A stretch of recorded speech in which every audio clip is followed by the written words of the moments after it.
A TV network in Finland had this fantastic idea to bring a Baptist pastor from the South in the U.S. to the secular Nordic states and introduce him to progressive atheistic society. So we have a little clip here. This is Pastor Marty McLean, who believes in creationism and just standard U.S.-style fundamentalism. This guy's going to have his mind blown. Do you believe in God? No. Why not? I never seen him. If there's no God, why should I believe in him? Okay.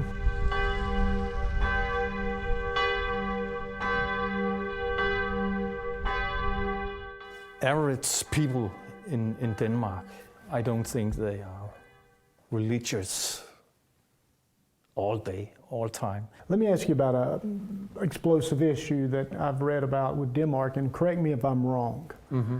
A couple of years ago, it seems like there's an issue with having same-sex marriage ceremonies in the church, and did the parliament make the church start doing that in the church?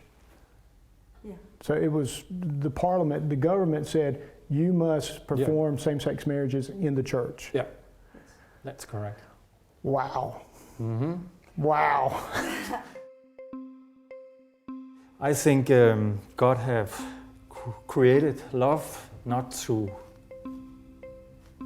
make new generations, but to unite people. And that's all I have to say in that case. Sure. I believe same-sex attraction is a sin. When it comes to homosexuality, the worst thing I could do to somebody is say, you know, God made you that way, and He wants you to stay that way. And God's all for, you know, a homosexual relationship. When you look in the Bible, you see what God says about homosexuality. I have to deny so much of Scripture in order to give that type of counsel. Do you believe in God? Yeah. Are you from here? No. Do you believe in God? No. No. I believe in science, and that I believe in. And I understand that there are still some gaps, some things that we don't know about, but time will come. I mean, 100 years ago, there were a number of things we didn't know as we know them today. And that is science that provides us with these solutions to a better life. Right. And evolution is by faith, because it's not been proven, and nobody was there to witness, and there's no missing link. So I believe in humanity and human rights. In short, I have no need of a God, put it bluntly. Wow.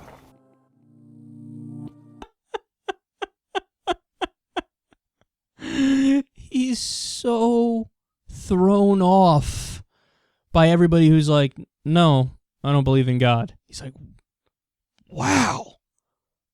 What? There are so many parts of that I loved.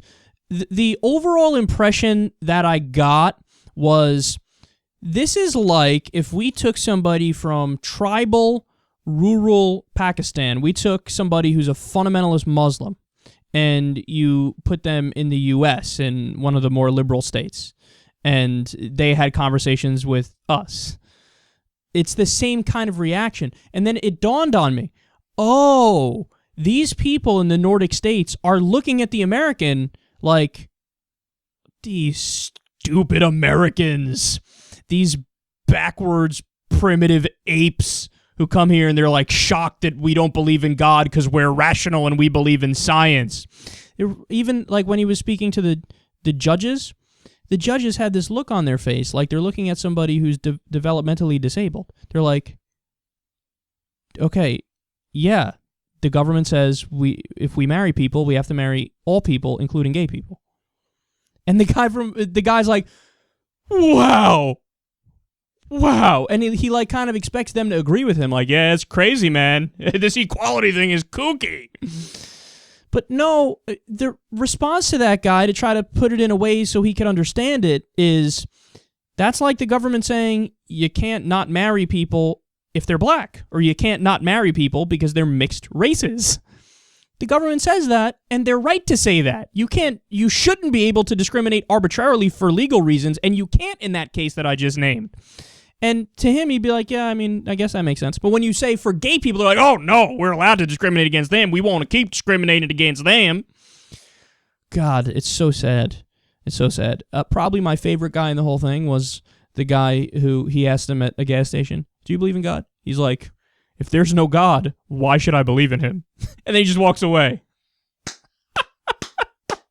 That's a guy who's put up with some bullshit in his life, and he hit a point where he's just like, yeah, I'm done with bullshit. Yeah, I'm just going to say exactly what's on my mind all the time. But here's the other thing, man. What this guy realized, the clip is longer, and I haven't seen the whole show. I'd love to see the whole show. But what this guy's going to realize is, oh, I see. They have a very lucrative, very civilized society set up with these great structures, and they have a great educational system and healthcare system and great jobs, etc., happy people, and they don't believe in God. Oh, I didn't know that was possible. I just learned something. Because what is it that Southern Baptists and fundamentalists, evangelicals, that these hardcore Christians think? They think that if you're an atheist, if you're an agnostic, if you're secular, there's something wrong with you. They want to ask you, oh, what happened in your life that was bad that pushed you in that direction? They can't even fathom, it's not even within the realm of possibility in their mind that the reason why somebody is atheist or agnostic or secular is that they're intellectual, and they thought about it, and they came to the conclusion, and it didn't affect their feelings at all. It didn't affect their emotions in any negative way. In fact, they realized maybe I should embrace life because this might be the only chance I have at being conscious.